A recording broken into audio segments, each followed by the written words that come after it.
আসসালামু আলাইকুম রহমতুল্লাহি ওবরাকাতুহ। সম্মানিত দিনী বাইগণ, আশা করি এবং দোয়া করি আপনারা সকলেই ভালো আছেন। আপনাদের দোয়াই আল্লাহ পাকের রহমতে হুজুর পাক সাল্লাল্লাহু আলাইহি ওয়াসাল্লামের ফয়েজ ও বরকতে আমিও ভালো আছি। আমি গত ভিডিওতে আলোচনা করেছিলাম তুলা রাশির সামনে কিভাবে মক্কেল ডাকবেন। আজকে আমি আলোচনা করব তুলা রাশির চোখের সামনে মক্কেলকে কিভাবে আপনারা ডাকবেন। এর সঠিক নিয়ম আমি আজকে আপনাদের সামনে তুলে ধরব ইনশাআল্লাহুল আজিজ। আপনি সর্বপ্রথম তুলা রাশি এবং আপনি নিজে মুদাব্বির উভয়জন ভালোভাবে উজু করবেন। উজু করিয়া তুলা রাশির শরীরে সর্বপ্রথম আপনি আয়াতুল কুরসি পড়ে আপনার শাহাদাত আঙ্গুল দিয়ে ইশারা করে আপনি কি করবেন, তুলা রাশিকে হেসার করে ফেলবেন। আর আমরা যেহেতু মুদাব্বির, আমাদের শরীর অবশ্যই হেসার করাই থাকে, আর হেসার করা ছাড়া আমাদের কোনো উপায় থাকে না। কারণ আমাদের পিছনে সিপ্রি জিন্নাত আমাদেরকে আক্রমণ করার জন্য তারা সারাক্ষণই চেষ্টা করে। আমি আজকে যে বিষয়টা আলোচনা করব, আপনারা তুলা রাশির মাধ্যমে কিভাবে পরিপূর্ণভাবে রুগীদের কাজগুলা করতে পারবেন সেই বিষয়ের আলোচনা করব ইনশাআল্লাহ। তো প্রথমেই আপনি তুলা রাশিকে উজু করায় নেবেন। উজু করানোর পর আপনি শাহলুবান আগরবাতি জ্বালিয়ে নেবেন। এই শাহলুবান আগরবাতি কেন জ্বালাবেন সেই ব্যাপারেও আলোচনা আছে, আমি সংক্ষেপে বলে দেই। আপনি যখন শাহলুবান আগরবাতি জ্বালাবেন, জ্বালানোর পর দেখবেন যে সিপ্রি যেগুলা জিন থাকে এগুলা আর আপনার কাছে আসতে পারে না যদি আগরবাতিগুলা জাগ্রত থাকে। এটা জাগ্রত করারও একটা নিয়ম আছে, আমি পরবর্তীতে আলোচনা করব ইনশাআল্লাহ। তো আপনি একটা অথবা তিনটা আগরবাতি জ্বালিয়ে নেবেন। নেওয়ার পর গড্ডাকে দোয়াময় করে নেবেন। দোয়া দিয়া ভরপুর করে নেবেন। যখন ভরপুর করে নেবেন তখন তুলা রাশিকে বলবেন যে আপনার চক্ষু বন্ধ করেন।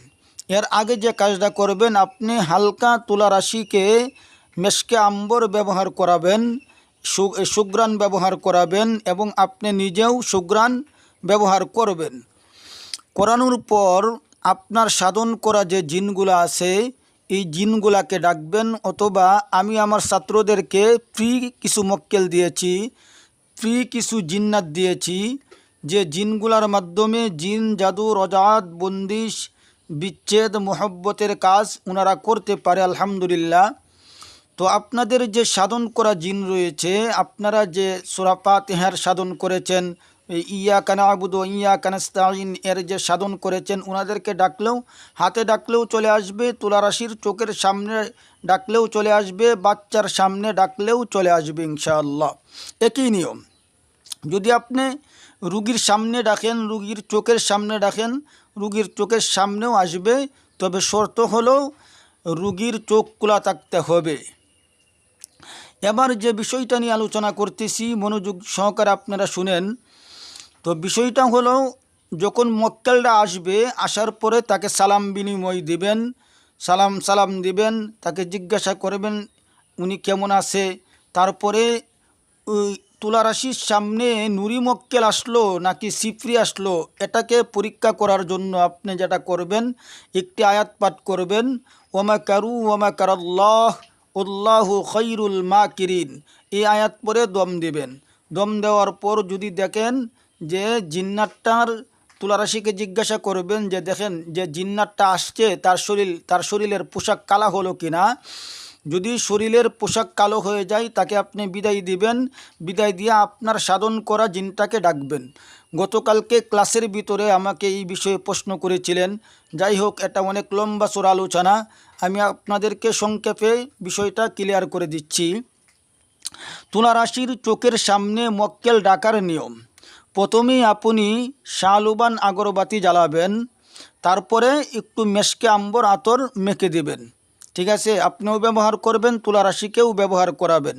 তারপর আপনি নিজে ও তুলা রাশি অথবা বাচ্চা কিংবা রুগী সামনে আপনার সাধন করা মক্কেলকে ডাকবেন। যদি আপনার কাশফ থাকে আপনি নিজেও দেখবেন, যদি আপনার এই বাচ্চার সামনে ডাকেন তাহলে বাচ্চা দেখবে, অথবা তুলা রাশির সামনে যদি ডাকেন তুলা রাশিও দেখতে পাবে ইনশাআল্লাহ। তারপরে আপনি যে কাজটা করবেন, আর তুলা রাশির শরীরে হেসার করবেন। হেসারটা করবেন আয়াতুল কুরসির মাধ্যমে, ঠিক আছে? আয়াতুল কুরসির মাধ্যমে আপনি হেসার করে নেবেন। হেসার করে নেওয়ার পর তারপরে মক্কেলের সাথে সালাম বিনিময় করবেন। এরপর তাদেরকে আদেশ করবেন জিন জাদু রজাত বন্দিশ কাটার জন্য। দেখবেন তুলা রাশির সামনে যে মক্কেলটা আসবে আপনার সাধন করা, এর মাধ্যমে জিন জাদু রজাত বন্দিশগুলো আপনি কাটতে পারবেন, ঠিক আছে? এটা হলো সংক্ষেপে আমি আপনাদেরকে বলে দিলাম।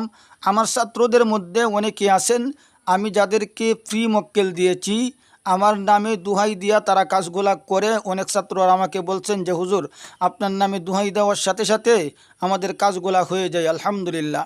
তো আমি অনেক এই তুলা রাশির সামনে তো আপনারা ডাকবেন, এরপরে রুগীকে আপনি বস্তু বন্দনা দিবেন, তারপরে আপনি যেটা দিবেন এই পানি পরা দিবেন, বাড়ি বন্ধ করে দিবেন, হ্যাঁ, বিভিন্ন বিষয় আদি যখন করবেন দেখবেন রুগীটা আস্তে আস্তে আস্তে আস্তে সুস্থ হয়ে যাবে। আমার জন্য সকলেই দোয়া করবেন, আমিও আপনাদের জন্য দোয়া করি। আসসালামু আলাইকুম ওয়া রাহমাতুল্লাহি ওয়া বারাকাতুহু।